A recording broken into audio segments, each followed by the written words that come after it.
Shabbat Shalom. When faced with tragic circumstances or misfortune, we naturally ask the age-old question, why do bad things happen to good people? Yet, we can also ask the inverse. Why do good things happen to bad people? Or by extension, why do good things happen to ordinary people or to anyone? What brings luck or nachas or good fortune our way? Does every person who lucks out deserve it?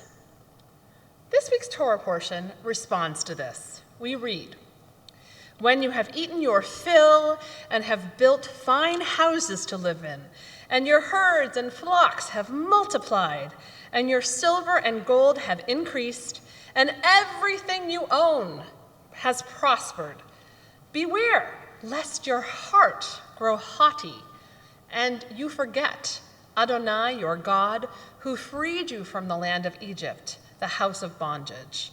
And you say to yourselves, my own power and the might of my own hand have won this wealth for me." So how do good things come to us? In the first reading of this text, we can see right away that good things can unfold in a sequence, a hierarchy of needs. We have our most basic needs satisfied first and foremost. It begins with food and shelter, and then the text continues with herds and flocks multiplying, silver and gold increasing, and general prosperity growing, all implying a sense of generativity, of looking forward to a better future, perhaps even beyond the scope of one's individual life. It's a kind of roadmap of hope. I have a friend who doesn't like cut flowers. She says that although they are very beautiful at first, she does not like watching them wither after a few short days. She prefers potted plants because as long as she cares for them, they will continue to grow. Plants, like seedlings, carry the future within them. In caring for them and watching them grow, we can see the hierarchy of needs met and goodness unfold. The text also makes important use of the word when. It says, when you have eaten your fill and have built fine houses to live in. Notice the word is not if, but when. This implies a certainty. Good things will happen at some point, though not necessarily in the time frame that we want. And finally, why do good things happen?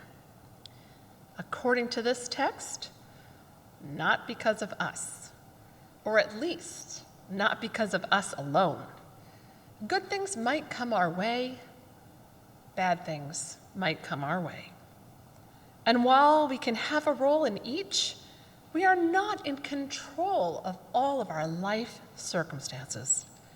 This is a very hard concept for us to accept.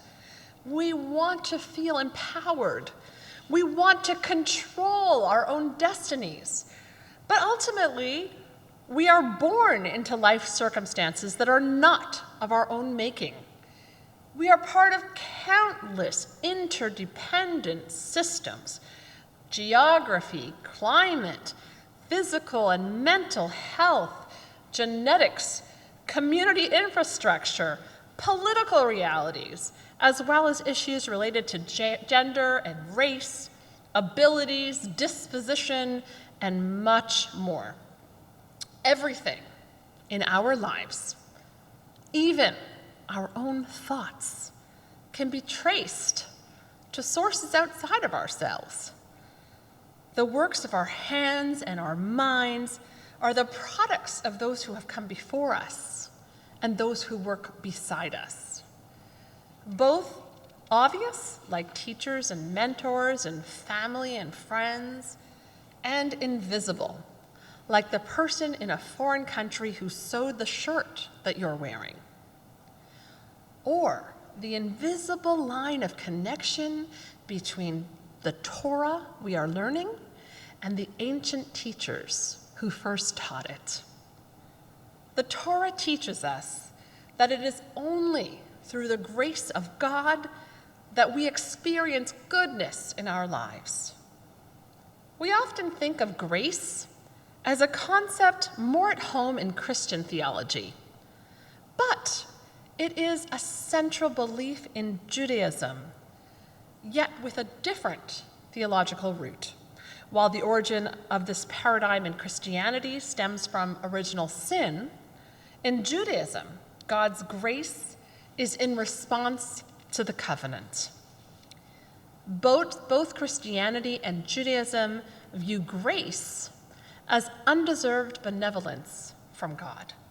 In other words, good things can happen to us even when we have done nothing to deserve them.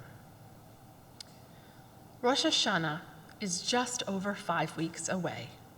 We have already begun the season of soul searching that leads to teshuvah, repentance. Now is the time to begin to do a self-assessment. What must we make amends for? Likewise, what are we grateful for? What gifts of grace, chen, have we received this year? And from where did these gifts come? A Hasidic master teaches, you have no independent self and are contained in the Creator. Everything is a part of divinity. Our response to God's grace, chen, can only be gratitude. We don't always get what we want when we want it, but when we pay attention, we inevitably notice all kinds of gifts that we have received, whether we deserve them or not. This is an important message for this season of teshuvah as we consider the source of goodness in our lives. Shabbat Shalom.